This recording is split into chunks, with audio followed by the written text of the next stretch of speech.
अस्सलाम वालेकुम, welcome to learning lights by क्राउमेर। आज लेक्चर 68 स्टार्ट करते हैं चैप्टर 4 से मेजर ऑफ डिस्पर्शन। आज के लेक्चर में हम डिस्कस करेंगे मूवमेंट्स क्या हैं। नेक्स्ट हम डिस्कस करेंगे एक्सप्लेन मूवमेंट्स अबाउट मीन। और थर्ड पे आपके पास आपके एक्सरसाइज का क्वेश्चन है, क्वेश्चन नंबर 4.21। इस क्वेश्चन का कंप्लीट सोल्यूशन देखेंगे। चैप्टर 4 में डिवीजन कुछ इस तरह से है कि उससे पहले आपके पास जो टॉपिक्स आ रहे हैं ना वो भी इम्पॉर्टेंट है, लेकिन मेन टॉपिक चैप्टर 4 का इम्पॉर्टेंट कंसिडर किया जाता है ना, वो मूवमेंट है। इसमें से आपके पास लाजमी एनुअल पेपर में लॉन्ग क्वेश्चन सेटल्ड होता है। अगर लॉन्ग नहीं सेटल्ड होता ना, मींस अगर वो 4th चैप्टर में से मूवमेंट से पहले जो टॉपिक्स हैं, mean quartile deviation, mean deviation, variance and standard deviation, इन चारों में से अगर एक लॉन्ग क्वेश्चन दे देता है आपको, तो फिर लाजमन आपको वो क्या करता है कि शॉर्ट क्वेश्चन में से क्वेश्चन आपसे मैक्सिमम पूछता है इस टॉपिक में से। मोमेंट्स ये एक ही टॉपिक है, इसमें फर्दर 2 ब्रांचेस आएंगी, सिक्यूनस एंड कर्टोसिस। इसके साथ आपके पास मैक्सिमम 4 MCQ सेटल्ड होते हैं मोमेंट में से, क्योंकि इसमें जो मज़ीद इसके अगले 2 टॉपिक होते हैं, सिक्यूनस एंड कर्टोसिस, मैक्सिमम इसमें से ऑब्जेक्टिव सेटल्ड होती है। तो मीन चैप्टर 4 में ये जो टॉपिक है ये बहुत इंपॉर्टेंस रखता है। तो अगर आप मूवमेंट का कोई भी क्वेश्चन, सपोज आप 4.21 के अलावा कोई क्वेश्चन देखना चाह रहे हो, तो आप अगर अच्छे से अपने टॉपिक को क्लियर करना चाहते हो ना, तो आप क्या करना, आप लेक्चर 68 से स्टार्ट कीजिएगा सीरीज़ को। इंशाल्लाह मूवमेंट के किसी क्वेश्चन में आपको कोई प्रॉब्लम नहीं होगी, क्योंकि इसमें थ्योरी बहुत ज़्यादा है। मूवमेंट की डेफिनेशन से पहले अगर हम अपने फर्स्ट ईयर के सिलेबस को देखें, चैप्टर 3 को जब स्टार्ट किया था तो ये चीज़ डिस्कस की थी कि चैप्टर 3 बहुत इंपॉर्टेंट है, चैप्टर 4 बहुत इंपॉर्टेंट है। मीन्स इन 2 चैप्टर में था क्या, चैप्टर 3 था मेजर ऑफ लोकेशन और चैप्टर 4 था मेजर ऑफ वेरिएबिलिटी या मेजर ऑफ डिस्पर्शन। ये जो दोनों चैप्टर्स थे, इनमें जो डिफरेंट टॉपिक्स आ रहे थे, arithmetic mean, geometric mean, median, mod, quartile deviation, mean deviation, variance, standard deviation, means ये सारी जो चीज़ें थी, ये जो सारी एवरेजेस थी, ये हमें क्या कर रही थी, हम क्यों कैलकुलेट कर रहे थे इनको। मीन हम अपने डेटा सेट को डिस्क्राइब करने के लिए कि डेटा किस तरह का है, कितना डिस्पर्शन है, सेंट्रलिटी डेटा की क्या है, मीन्स डेटा की नौयत को बयान करने के लिए हम ये दोनों जो चैप्टर्स थे वो कवर कर रहे थे स्टैटिस्टिक्स में। अब ये मोमेंट क्यों आया है इसे देखते हैं। यहाँ पे टोटली सारी स्टोरी ऑपोजिट हो जाएगी कि मोमेंट क्या करेगा हमारे पास। अब देखें, डेफिनेशन है, the measure of location and measure of dispersion are useful to describe us data set but fail to tell us anything about the shape of the distribution. Means कि चैप्टर 3 और chapter 4 में अभी तक जितना भी काम हमने किया, जितने भी टॉपिक डिस्कस किए हैं, इनमें से कोई भी टॉपिक अगर आपको डिस्ट्रीब्यूशन की शेप चेक करनी है तो वो नहीं बता सकता हमें। अगर आप डिस्ट्रीब्यूशन की शेप को चेक करना चाह रहे हो कि डिस्ट्रीब्यूशन किस तरह का है, हाईली पीक्ड है, सिमेट्रिक है, स्क्यूड है, तो इसमें आप क्या करोगे, for this purpose we need to define certain other measure. Means अगर डिस्ट्रीब्यूशन की शेप चेक करनी है तो फिर कोई और मेजर होना चाहिए था मेरे पास इन सब के अलावा, क्योंकि ये तो नहीं बता सकते। तो नेक्स्ट आपको कहा गया simply moment is the measure. Moment ही वो मेजर है which tell us about the shape of the distribution, जो हमें क्या करता है, डिस्ट्रीब्यूशन की शेप बताता है। नेक्स्ट आपको कहा गया है moment are divided into 2 main categories. Moment को 2 मुख्तलिफ कैटेगरीज या 2 मुख्तलिफ ब्रांचेस में डिवाइड किया गया है, जिसमें फर्स्ट पे आपके पास आ रहा है क्यूनस और कर्टोसिस हैं। इसकी नेक्स्ट आपके पास है मूवमेंट अबाउट मीन। इसमें आपको कहा गया the movement about mean are the mean of deviation. Mean ये भी मीन ऑफ डेविएशन ही है फ्रॉम मीन, जिसको मीन से लेते हैं क्योंकि मूवमेंट अबाउट मीन है। After raising them to integral power. आपने प्रीवियस सिर्फ डेविएशन का मतलब आप जानते हो। आपके साथ मैंने काफ़ी बार अर्थमेटिक मीन को, मीन डेविएशन को, वेरिएंस और स्टैंडर्ड डेविएशन को डिस्कस करते हुए आपको मैंने बताया था, जब भी आपके पास डेविएशन का वर्ड आ जाता है ना, तो 2 क्वांटिटीज़ होती हैं, मीन क्वांटिटी 1 और क्वांटिटी 2 के दरमियान माइनस का साइन होता है। ठीक है, अगर मैं आपको कह दूं कि डेविएशन लो अर्थमेटिक मीन से, तो इट्स मीन क्वांटिटी 1 में से आपने माइनस क्या कर देना है, अर्थमेटिक मीन। तो इस तरह के डेविएशन को आप डी से रिप्रेजेंट करते हो। ठीक हो गया। अगर मैं आपको कहूँ डेविएशन लेनी है आपने डेविएशन फ्रॉम ए, किसी भी आर्बिट्रेरी वैल्यू ए से लो, तो आप क्या कर दोगे, जो भी डेटा सेट आपके पास है, सपोज अगर वो कोई क्यू डेटा सेट है, उसमें से माइनस कर दोगे जो स्पेसिफिक वैल्यू आपने चूज़ की है ए, ये होता है डेविएशन। मज़ीद देखते हैं, डेविएशन का मतलब एक्स वैल्यू में से आपने एक्स बार माइनस कर दिया, तो ये है डेविएशन फ्रॉम अर्थमेटिक मीन। ये आपके पास है D is equal to X minus 4, किसी स्पेसिफिक वैल्यू से आपने डेविएशन ली है।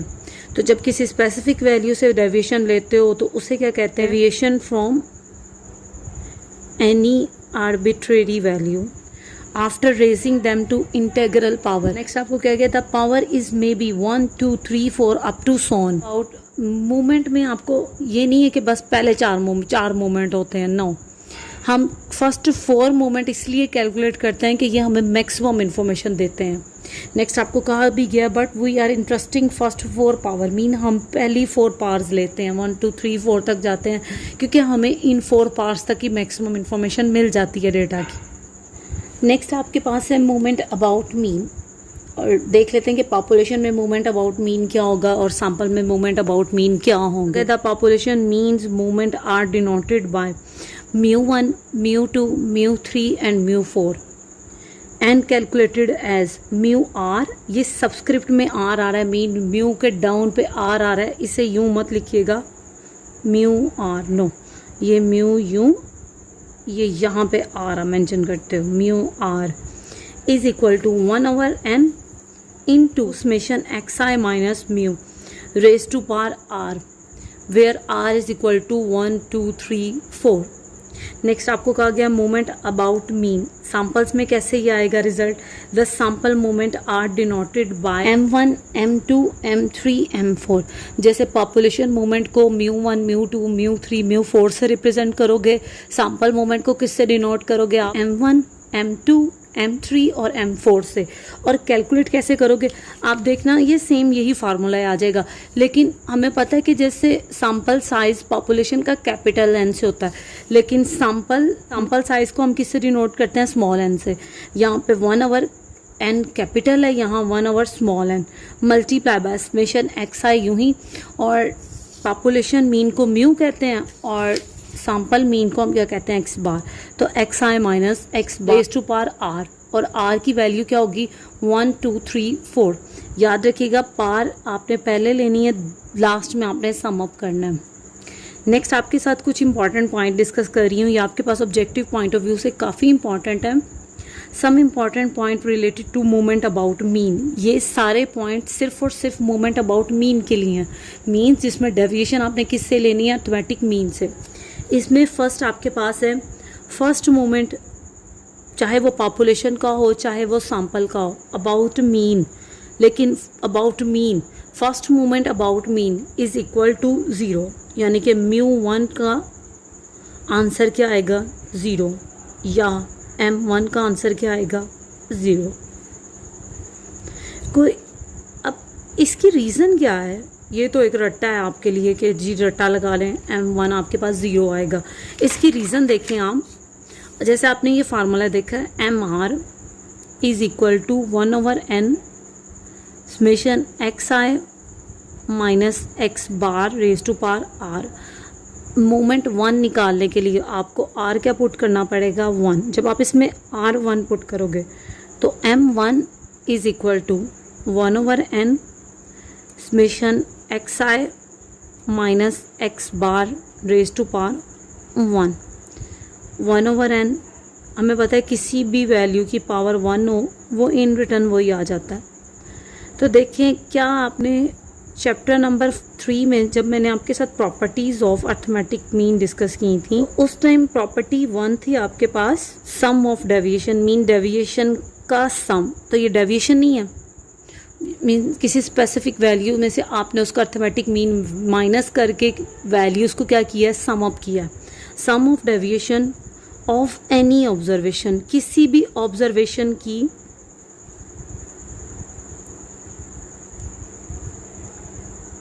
अगर आप डेविएशन लो किससे, फ्रॉम मीन, उसके मीन से,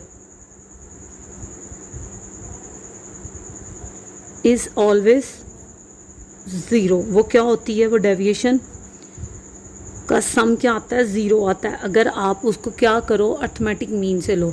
तो इस वजह से ये चीज़ जब ज़ीरो हो जाती है ना, तो ज़ीरो डिवाइडेड बाय एन आपके पास ज़ीरो आ जाता है। दैट्स वाई आप कह सकते हो कि फर्स्ट मोमेंट अबाउट मीन क्या होता है, ज़ीरो होता है। अगर आपसे कोई रीज़न भी पूछे तो जस्ट इसमें ये प्रॉपर्टी आप एक्सप्लेन कर दीजिएगा। सेकेंड, आपके पास second moment about mean is equal to variance. Mean आपके पास जो सेकेंड मोमेंट अबाउट मीन है वो किसके इक्वल आता है, वो वेरिएंस के इक्वल आ जाएगा। थर्ड पे आपको कहा गया है the square root of second moment about mean. अगर आप m2 मीन, अगर m2 इक्वल टू वेरिएंस है और अब इस पे m2 पे स्क्वायर रूट अप्लाई कर दो, मीन्स वेरिएंस पे भी आपने स्क्वायर रूट अप्लाई कर दिया। तो क्या आपने लास्ट लेक्चर में डिस्कस नहीं किया था आपके साथ मैंने कि स्क्वायर रूट ऑफ वेरिएंस किसके इक्वल होता है, ये स्टैंडर्ड डेविएशन के इक्वल होता है। तो यही थे आपके पास थर्ड पॉइंट। लास्ट पॉइंट आपके पास fourth, the moment about mean is called a central moment. Mean अगर आपसे डेफिनेशन में पूछा जाए डिफाइन सेंट्रल मोमेंट, तो आप क्या डेफिनेशन लिखोगे उसमें, मोमेंट अबाउट मीन की ही डेफिनेशन लिखोगे। मोमेंट अबाउट मीन को हम क्या कहते हैं, सेंट्रल मोमेंट। 4.21 इसमें हमें कहा गया calculate first 4 moment about mean for the following set of examination marks. आपको मार्क्स दिए गए हैं और आपको मेंशन किया गया कि आपने first 4 moments about mean calculate करने हैं। देख रहे हैं क्वेश्चन में जो मुझे डेटा दिया गया था मैंने इस टेबल की फॉर्म में अरेंज करके लास्ट पे एक रो ब्लैंक छोड़ी है और मेंशन कर दी है वी नो डैट। हमने ये देखना है कि क्या ये सैंपल का डेटा है या ये पॉपुलेशन का डेटा है। हम देख रहे हैं कि काफ़ी स्मॉलेस्ट वैल्यूट्स में ये डेटा हम कंसिडर करेंगे कि ये सैंपल का डेटा। आपके साथ फार्मूला मैंने डिस्कस किया है, moment about mean from sample. तो इसे हम किससे रिप्रेजेंट कर रहे थे, m1, m2, m3 और m4 से। देखिए ये फार्मूला हमने सीखा है कि mr is equal to sum of xi minus x bar raise to power r divided by n। ये आपके पास जनरल फार्मूला है mr का। इसने आपको क्वेश्चन में मेंशन किया कि आपने क्या कैलकुलेट करना है, कैलकुलेट फर्स्ट 4 मोमेंट्स। आपने फर्स्ट 4 मोमेंट कैलकुलेट करने हैं।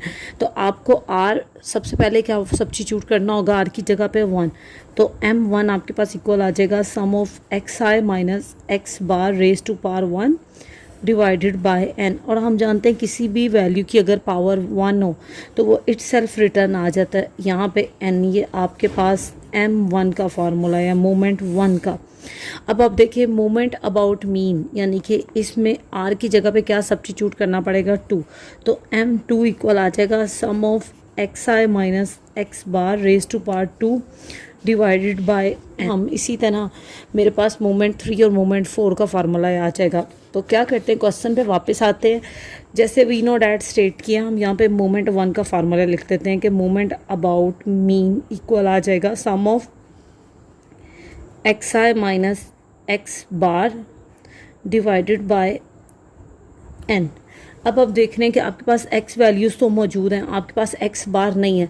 अब आप खुद देखें x बार आपके पास क्या है, अर्थमेटिक मीन। तो अर्थमेटिक मीन किसके इक्वल होता है, summation x divided by n। Bar is equal to, आप देखें जब इन वैल्यूज़ को हम सम अप करते हैं ना तो आपके पास आंसर आ रहा है 360 में। यहाँ पे लिख रही हूँ 360।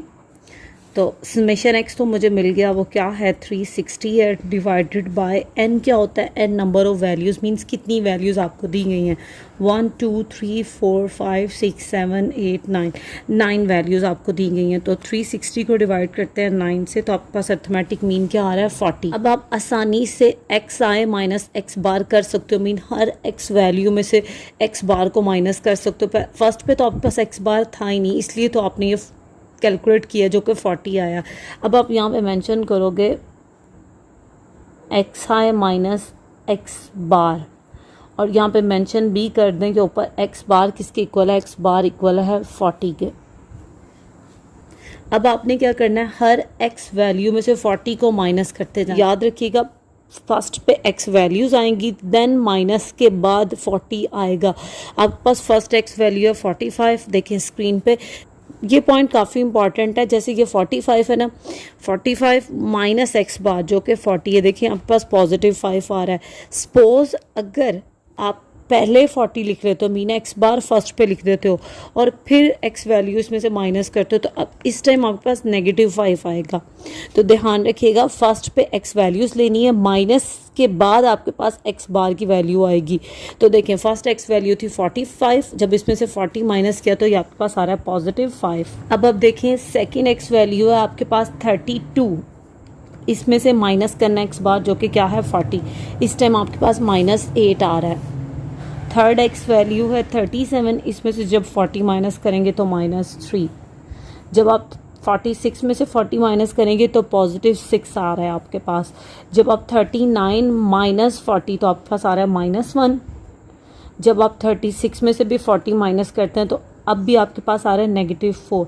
अगेन आपके साथ डिस्कस कर रही हूँ, पहले एक्स वैल्यू आएगी, जैसे 36 के सामने आपने फाइंड आउट करना है तो पहले 36 आएगा, देन एक्स बार की वैल्यू आएगी जो कि 40 है।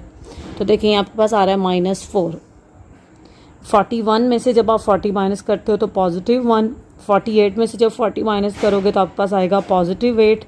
36 में से जब आप 40 माइनस करोगे तो स्टिल आपके पास आएगा -4।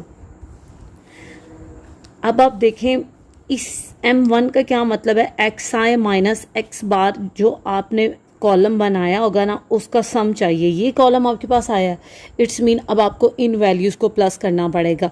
तो आपके साथ मैंने डिस्कस किया था जब भी पॉजिटिव और नेगेटिव वैल्यूज़ का मिक्सचर पड़ा हो तो स्टार्टिंग वैल्यू आपकी +5 है, आप चाहें तो यहाँ पे +5 लिख सकते हैं या सिंपल भी +5 लिख सकते हैं, ठीक है। अगर फर्स्ट वैल्यू पॉजिटिव है, सपोज अगर फर्स्ट वैल्यू -5 होती तो आप -5 लाजमी लिखते, देन अगली वैल्यू को ऑपरेट करते। आपके पास फर्स्ट वैल्यू है 5, सेकंड वैल्यू थी -8, थर्ड वैल्यू है -3, फोर्थ वैल्यू है +6, देखिए मैंने +6 लिखा। नेक्स्ट वैल्यू है -1, देन -4, देन +1, फिर आपके पास आ रहा है 8, फिर आपके पास आ रहा है -4। तो देखिए आपके पास क्या आ रहा है 0। यहाँ पे मैं फार्मूले में सब्स्टिट्यूट करते हैं M1 कैलकुलेट करने के लिए, M1 = 0 डिवाइडेड बाय 9, क्योंकि नंबर ऑफ़ वैल्यूज़ 9 थी तो ये देखें M1 0 आया। तो क्या अभी मैंने आपके साथ इंपॉर्टेंट पॉइंट्स जब डिस्कस किए थे तो मैंने आपको ये पॉइंट नहीं बताया था कि फर्स्ट मूवमेंट अबाउट मीन किसके इक्वल होता है, 0 के इक्वल होता है, क्योंकि एक्चुअली में ये हम प्रॉपर्टीज़ ऑफ अर्थमेटिक मीन ही कर रहे हैं कि sum of deviation of any observation from their mean is 0, और हमने ये कैलकुलेट करके भी देख लिया कि सम 0 आया है। अब आपको क्या चाहिए, सेकंड मूवमेंट चाहिए, ठीक है। फर्स्ट मूवमेंट मैंने हाईलाइट कर दिए यहाँ पे, सेकंड मूवमेंट यहीं पे कैलकुलेट कर लेंगे। सेकंड मूवमेंट के लिए आपको इस जर्नल फार्मूला में 2 सब्स्टिट्यूट करना है आर की जगह पे। तो देखें जब आप आर की जगह पे 2 सब्स्टिट्यूट करते हो ना तो मोमेंट अबाउट मीन के तो फार्मूला बहुत आसान है, आपके पास M2 आ जाएगा। M2 = समेशन एक्स आई माइनस एक्स बार की पावर में 2 डिवाइडेड बाय n। अब देखिए मैंने आपको बताया था कि एक्स आई माइनस एक्स बार का होल स्क्वायर मीन आपको ये कॉलम कैलकुलेट करना है। कैलकुलेट करोगे तो देन आप इन वैल्यूज़ को प्लस करोगे तो आपको न्यूमिनेटर मिल जाएगा। अब आप देखो आपके पास सिर्फ एक्स आई माइनस एक्स बार का कॉलम बना हुआ है। नेक्स्ट आपको क्या हेल्प आउट हुई कि एक्स आई माइनस एक्स बार के कॉलम का क्या कर लो, स्क्वायर ले लो। एक्स आई माइनस एक्स बार की जो वैल्यूज़ आई हुई हैं इनका क्या लेना है, स्क्वायर लेना है। जैसे पहली वैल्यू आपके पास 5 का स्क्वायर आपके पास क्या आ जाएगा, +25। नेक्स्ट वैल्यू आपके पास -8, और माइनस की पावर जब भी इवन होती है मीन 2, 4, 6, 8 आपके पास माइनस साइन क्या हो जाता है, पॉजिटिव बन जाता है। कुछ बच्चे यहाँ पे क्या करेंगे, अगर -8 का स्क्वायर लेना ना तो वो लिखेंगे -8 और इस पर स्क्वायर अप्लाई करेंगे। देखिए आपके पास -64 आ रहा है, लेकिन जो मैं बात कर रही हूँ उसके अकॉर्डिंग तो आपके पास माइनस की वैल्यू पे स्क्वायर अप्लाई करने से प्लस होना चाहिए था। कैलकुलेटर एक्चुअल में देखिए किस तरह आर्गुमेंट इसने पिक किया, इसने माइनस को साइड पे कंसीडर किया, ये जस्ट 8 पे स्क्वायर अप्लाई कर रहा है। लेकिन आपको क्या चाहिए, आपको -8 का स्क्वायर चाहिए। अगर आप चाहते हो कि आपका कैलकुलेटर ठीक आंसर दे तो फिर उसको आर्ग्यूमेंट भी ठीक पास करें। आप देखें आपके पास आएगा माइनस, ब्रैकेट लगाएं, अब लिखें -8, ब्रैकेट क्लोज करें, देन स्क्वायर अप्लाई करें। अब देखें आपके पास आएगा +64। तो सिंपली इतनी ज़्यादा कैलकुलेशन से या इतना टाइम वेस्ट करने से बेहतर है हम ये पॉइंट क्यों ना याद रखें कि जब कभी भी माइनस की पावर में इवन नंबर आ जाए, जैसे ये पावर है इसकी, अभी 2 है, अगर 4 आ जाए, 6 आ जाए, कोई भी ऐसा नंबर आ जाए जो 2 से डिवाइड होता हो एग्जैक्टली, तो ये माइनस साइन ऑटोमेटिकली प्लस बन जाता है। देखें तो माइनस साइन प्लस आ गया, 8 का स्क्वायर आपके पास 64। देन आपके पास है -3, अगेन आपके पास आ जाएगा +9। 6 का स्क्वायर 36 होता है, -1 का स्क्वायर 1, देन -4 का स्क्वायर +16, 1 का स्क्वायर 1, 8 का स्क्वायर 64 और -4 का स्क्वायर +16। आपको थ्योरी में ये बात बताई थी कि पहले स्क्वायर लेंगे देन सम अप करेंगे। अब जब मैं इन वैल्यूज़ को सम अप करती हूँ तो देखिए आपके पास वैल्यू आ रही है 232। फार्मूले में इसको सब्स्टिट्यूट करते हैं, m2 आपके पास आ जाएगा 232 डिवाइडेड बाय 9।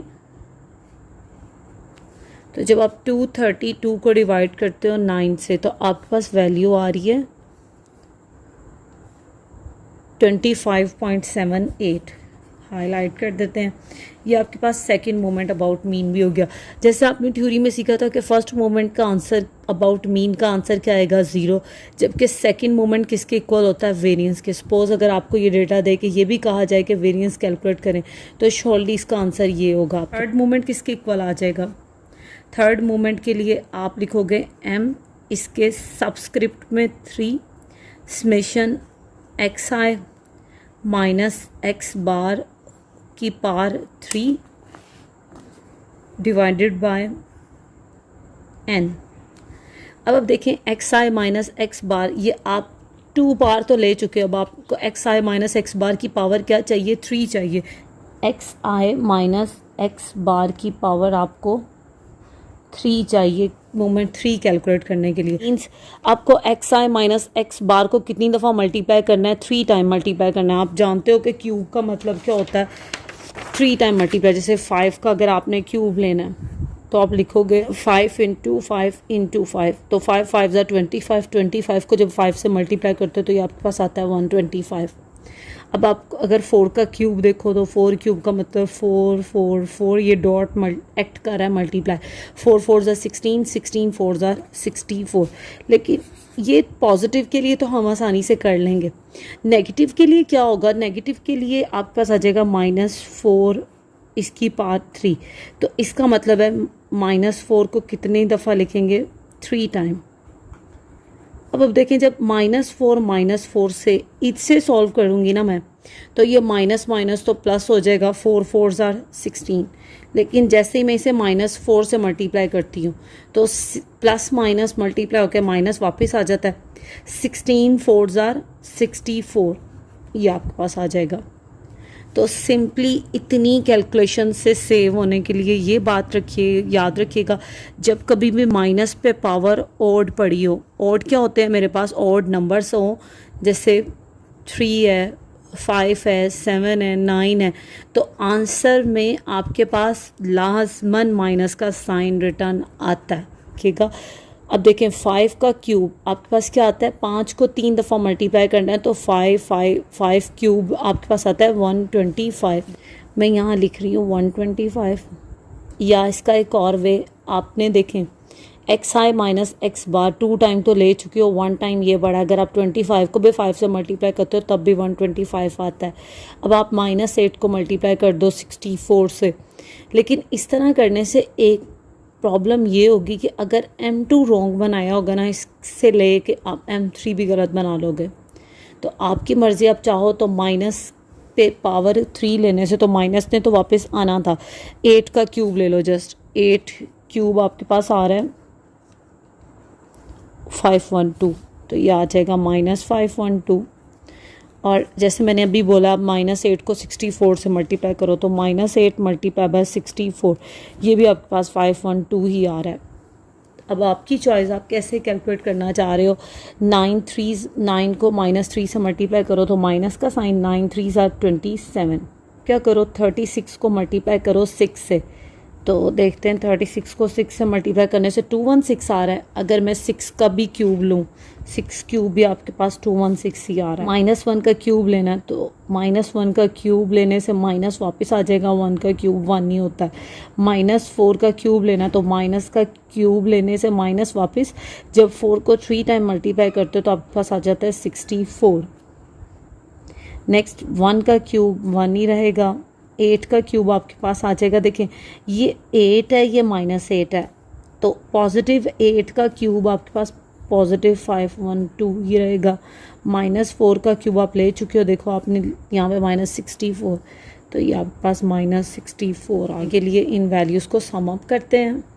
तो देखें फर्स्ट वैल्यू आपके पास 125, सेकेंड वैल्यू है 512, थर्ड वैल्यू है -27, फोर्थ वैल्यू है +216, नेक्स्ट वैल्यू है -1, फिर आपके पास है -64, फिर आपके पास है +1, फिर 512, देन लास्ट वैल्यू आपके पास -64। ये सम आपके पास आ रहा है 186। यहाँ पे लिखते हैं और अब फार्मूले में सब्स्टिट्यूट कर देते हैं। 186 डिवाइडेड बाय 9, तो मोमेंट 3 आपके पास आ रहा है 20.67।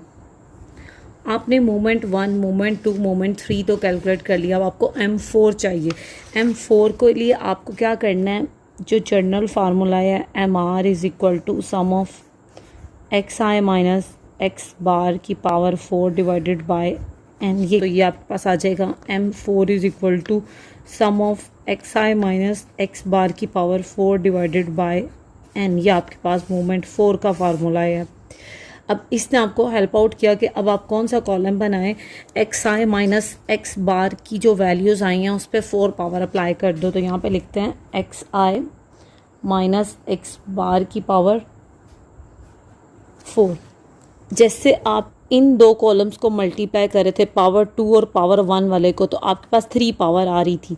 अब कैसे आप पावर 4 ले सकते हो, अगर आप पावर 3 और पावर 1 को मल्टीप्लाई करो तो आपके पास पावर 4 आ जाएगी। मीन 125 को अगर 5 से मल्टीप्लाई करो तो इस यहाँ फर्स्ट वैल्यू आपके पास आ जाएगी। अभी तो मैं आपके साथ ये लिख रही हूँ 125 मल्टीप्लाई बाय 5 625। और अगर आपको इस तरह नहीं करना चाहते तो 5 की पावर क्या ले लें, 4 ले लें। अब याद रखिएगा, अब 5 की पावर 4 ये आपके पास क्या है, पावर इवन है। 4 इवन नंबर होता है, तो इवन पावर आने से नेगेटिव साइन ख़त्म हो जाता है, यानी कि ये प्लस में चेंज हो जाएगा। ये बात याद रखिएगा। अब 5 वैल्यू ऑलरेडी प्लस में है। देखें 5 ये आपके पास, मैं ये कैप साइन प्रेस कर रही हूँ। डिफरेंट कैलकुलेटर में डिफरेंट आपके पास आर्ग्यूमेंट्स आते हैं। मोस्टली पार लेने के लिए ये कैप साइन ही आता है। 5 पे ये कैप लगाएंगे तो नेक्स्ट इसकी पावर लिख दें 4, तो ये देखें ये भी आपके पास 625 ही आ रहा है। अब आपकी चॉइस है। नेक्स्ट -8, पावर इवन है तो माइनस तो प्लस हो जाएगा। 8 की पावर 4 ले लें, ये आपके पास आ रहा है 4096। -3 की पावर 4 है तो माइनस तो प्लस हो जाएगा। 3 पावर 4 आपके पास आ रहा है 81। नेक्स्ट आपके पास है 6 पावर 4, या आपके पास है 1296। देन आपके पास है -1 की पास 1 ही आता है। 4 तो माइनस की पावर 4 लेने से माइनस तो प्लस हो जाएगा, और 4 पावर 4 आपके पास आ रहा है 256। नेक्स्ट आपने 1 की पावर 4 लेनी है तो 1 ही रहेगा। 8 की पावर 4 देख लेते हैं। 8 रेज़ टू पावर 4 ये आपके पास आ रहा है 4096। माइनस पे पावर 4 लेने से माइनस प्लस में चेंज हो जाएगा, और 4 रेज़ टू पावर 4 आपके पास क्या आ रहा है, यहाँ पे आप ले चुके हो 256। 4 इट्स मीन मुझे इस कॉलम का क्या चाहिए, सम चाहिए। तो देखिए इन वैल्यूज़ को जब मैं सम अप करती हूँ तो देखते हैं क्या आंसर आ रहा है। 625 plus 4096 plus 81 plus 1296 plus 1 plus 256 plus 1 plus 4096 plus 256, ये आपके पास आ रहा है 10708 में। 4 is equal to sum of XI minus x bar raise to power 4 divided by N। Mean ये जो कॉलम बनाया है इसका सम चाहिए, तो इस ये कॉलम का सम तो आया 10708, फार्मूले में सब्स्टिट्यूट करते हैं 10708, n stand for number of value जो कि 9 वैल्यूज़ हैं।